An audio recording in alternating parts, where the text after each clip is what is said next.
Our next definition in the series is what's called the Masonry Strap and Stirrup. This is what I would call a yoke and strap. It would also be called a welded-in T-anchor, is what it is. The industry calls it a strap and stirrup. Here is your stirrup. If you use your imagination, you can see why. A stirrup is what you put your foot into when you are riding a horse. I don't see stirrup used in any other application, but nonetheless the shape is what they're calling attention to by using the word stirrup. And then, of course, your strap is just the flat metal part. This is a Gulfport FR686. We're using their anchor for purposes of this definition, courtesy of Gulfport. They provided this to us at no charge, and we thank them for that. So a strap and stirrup. Let's go over the definition. Masonry strap and stirrup, a fixed metal device used to secure the frame to new masonry walls. Absolutely. This would be a new installation. This would be a way to secure the frame to a new installation, meaning the wall isn't up yet. And it would be a wall of masonry type construction. Wouldn't be partition, wouldn't be any sort of C-channel or some sort of other type of installation. It would be new masonry, and that's going to be brick, block, grout, mortar, concrete, cement, things of that nature. Would not be appropriate for precast. It would be new, wet masonry construction. And my understanding of this anchor, having spoken to Jack Regan, who was the national sales manager for Kewanee for I don't know how many years, but I first met him in 1990, 1991, and he went on for maybe till the mid-90s, and then he retired. And I remember his closing, one of his closing comments to me in his professional life was basically not to work so much. Don't spend that many hours. He felt that he had completely devoted his time to the hollow metal industry and trying to promote the line of Kewanee, who was in Kewanee, Illinois, towards the Iowa border, about 20 miles south of I-80, maybe 30 miles off the border, something in that range. A real good quality product. And they were in business for many decades. And he said, I wish I would have spent more time with my family, and especially his daughter, I think he named. So as an aside, I first learned of the yoke and strap from Jack Regan. And he, and my memory is a bit foggy, but I understood that at a certain point, I understand it to have been in the 1970s, if you were doing a UL 3-hour new installation, you had to have a welded-in T-anchor, okay? And at some point, that obviously changed because starting in the industry in 1990, I had never really, immediately, we didn't stock these. I would never have known what they were. It's obvious what they're for when you just look at it, but you don't know why you would use it. Especially you would say to yourself, well, gosh, those anchors are expensive and we're going to have to weld them in. The client's not going to want to pay for that. And it may have started just like that. Jack, right? Who would use these anchors? There's so much money. And he probably would have said to me, of course, pulling out of his epic attaché of decades of experience, he would have said, this is why you use that anchor. This is why that anchor was used. If you are enjoying this video, please click thumbs up or like, and also please consider subscribing to our channel. Let's move on to the rest of the video. And then later, as my career developed, I realized, oh, there's another use for that anchor. The other use for that anchor is not getting a call an hour later when the mason says, where's the box of anchors? And your driver has come back. I'm going to lunch. I'll see you in an hour. You go to the back of the truck and there's a box in there. Those are the anchors. So it dawned on me, you can't forget the anchors when you use a welded-in anchor like this. You can't forget to send them because they're in. The only problem with these anchors is they really rattle around a lot. So we got to a point where we would put masking tape to hold it down, and masking tape over prime coat is awful. So getting this actually put down to the frame was always a bit of a drag in terms of it not really, because when you pick the frame up, and then you tip it like this. Well, all those anchors are now rattling down, scratching your leg. They're not laying down flat when you want to put it on its side. So they're a bit of a drag in terms of that because they do need to be welded in place. I wouldn't really recommend a very light tack weld here. I don't know how the factories secure that. We got to the point where we ran stretch wrap around the jamb just to hold the strap in place. Just to hold it in place so it wouldn't fall on us like that. So a 3-hour UL is what I was told. And then I realized, well, the second reason to use it is you can't forget them. And I might argue that it would be an awfully strong installation, but I really can't argue that it would be more, that it would give you greater advantage in terms of the sheer strength. However, they clearly must. And the reason I say that is they are listed in an approval for Miami-Dade wind load, wind hurricane acceptance sort of applications. And I will, when we switch to the screen view, I'll quickly show that to you. There are other anchors that are also approved, but a loose T anchor is not one of them. Okay, a loose T anchor is obviously an anchor that is loose, is not integrated into the assembly. It therefore can be not put in correctly, not put in the way it was tested. These anchors that are in this approval, this Miami-Dade approval, are all attached to the frame. They can't be altered in any way. And we'll look at that in a moment.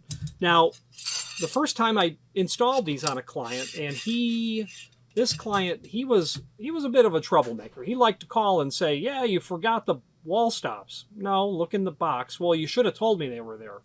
Okay, you're right. I should have told you that they were there. He liked to call and say, where are the anchors? So one time, because I was just, it's like it was muscle memory. Where are the anchors? This time I welded them in. You know what's worse than having 4,000 pounds of doors to unload? And your fork truck doesn't start? It's not participating in the Architectural Builder Supply March giveaway. He calls, where are the anchors? I says, they're in the frame. He's like, no, they're not. They're not in the frame. I says, they're in the frame. Go look at the throat of the frame. Oh, I'm not at the job. Okay, well, they're in the frame. Okay. So they've been welded into the frame. Why did you use those? Because I don't want you to call me to say that I forgot the anchors. I've welded them to the frames. Well, those aren't going to work, is the next thing he says, because he apparently was at the job. He says those aren't going to work around my cement block. I'm like, sure they will. No matter where I place this, because of this adjustability, they're going to fit between a course. And that's because the height of the stirrup is about 8 inch. Okay, so block is going to be that nominal 8-inch size. No matter where you are in the block, you could be right here, but you're probably going to be somewhere towards the center. Okay, but it will work regardless because the height of that stirrup is just high enough to get over the standard cement unit. The standard block is what it's tall enough for. I don't know that I use them for him in the future. I think he got the point of it being an exercise in, wasting our mutual time. And don't get me wrong, I don't mean to paint this client in any negative light at all, or cast shade in his direction. Great guy, paid his bills the best. I mean, on day 30, net 30 terms, on day 30, that check the ink was wet, without fail. But it did get to be a bit of a, I think because I was a real young kid and I think he was trying to back me up a little bit. And I'm glad. I know that I learned some life lessons from this individual. So they're very handy because you can't forget them. They will work with the block that you're working with because of the height of the stirrup. That third reason to use it is the Miami-Dade listing. I'll show you that in a moment. And then a fourth reason is it's really awfully nice to just not have to worry about the frame. The anchors are there. You can't forget them. I'm trying to work that into a fourth reason. Peace of mind, I suppose. I would say peace of mind is separate from having to remember, oh, did I send the anchors? And as a hollow metal distributor, you're always saying, did I send the anchors? Did I send the anchors? Where are the anchors? So anytime they can be welded in, it's a benefit. The downside of welding them in is you've got additional cost because you're going to have to dress the welds on the opposite side, hit that with primer, whether it be a yoke and strap or a welded in metal stud anchor or a pipe anchor, whatever you're doing, you have to dress the material. And it is a bit of a hassle having to deal with this stirrup, the strap that floats around. Let's switch to the screen view and we'll show you that Miami-Dade stuff and maybe a couple of other pictures after we look at the actual entry in the SDI glossary. If you've not hit subscribe yet, we would very much appreciate if you did, and hopefully you're enjoying this video. Let's move on to the rest of the video. Here is the SDI glossary, and we are down onto page 2 of the second page of the document of the PDF. Page 2 of the PDF. Here we are. Masonry strap and stirrup. That's what it looks like in general. These holes are obviously there for grout to seal through. You'll see in a moment that there's another reason those holes are there as well, or how those holes are utilized. One thing of note is generally frames up to 8 3/4 will just have one stirrup and strap, or yoke. Yoke and strap. Yoke and strap is how I've always known it. And some manufacturer are welded in T-anchor. If you get over 8 3/4, then you're going to be using 2 of these, and you'll strategically place those in your opening. If you're getting into a thicker frame like that, you want to talk with your customer and say, where within the depth of the frame do you want me to place that welded in anchor? And the reason is because you could do a 14-inch frame.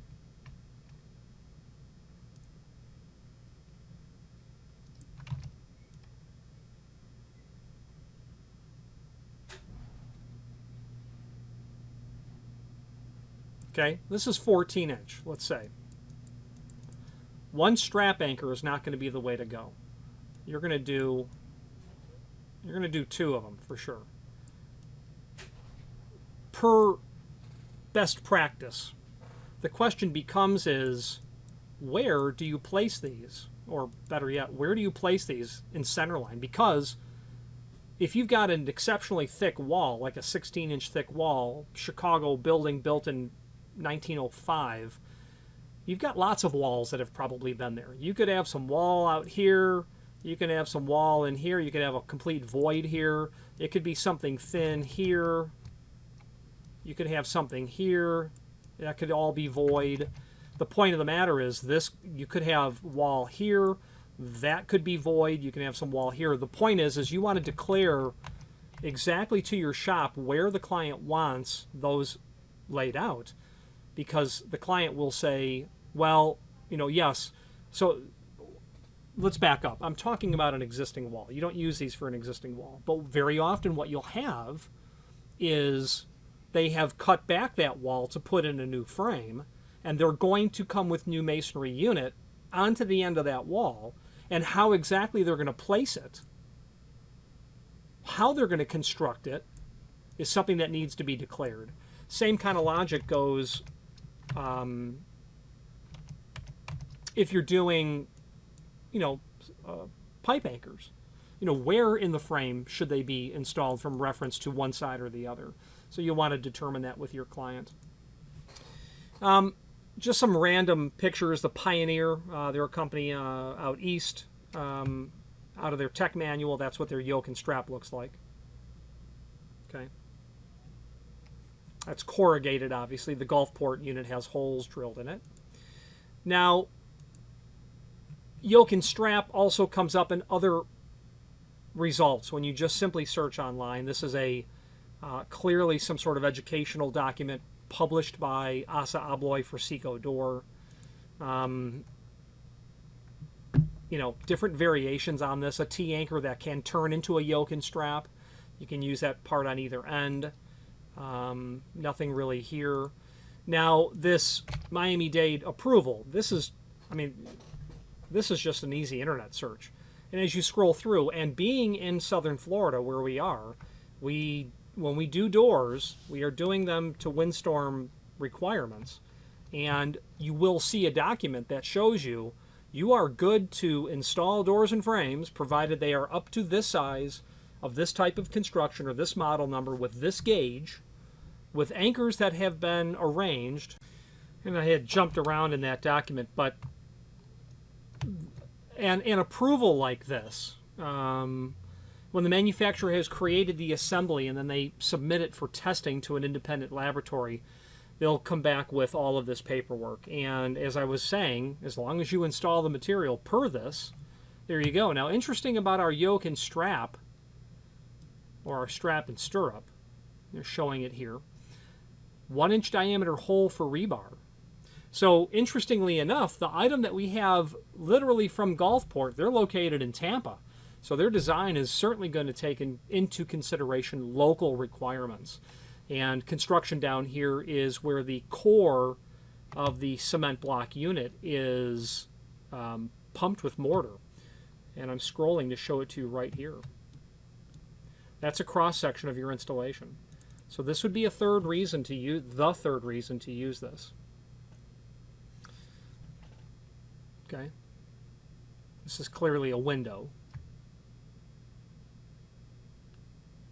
And it's just occurring to me now that everything here are windows. They're not doors. So our yoke and strap gets around. This could easily be a single rabbet hollow metal frame, obviously. But this approval that I pulled up online, you know, was just a yoke and strap sort of search term. So interesting how this anchor can be used for convenience, and it can be used to meet fire code requirements and wind load, windstorm requirements. That UL 3-hour requirement, that, as I had said earlier, that's no longer the case. You can use loose anchors in that scenario. But the yoke and strap, it's awfully nice to have. Let's wrap up this portion of the master definition video. Well, there's our review of the strap and stirrup, or welded masonry anchor, or yoke and strap part of the video, and we're going to move on to the next definition now. If you have any questions on the good old yoke and strap or any other anchor, please feel free to reach out to us. And thank you. You know what's worse than not knowing where to put the neutral leg on a 3-phase panel? It's not participating in the Architectural Builder Supply March giveaway.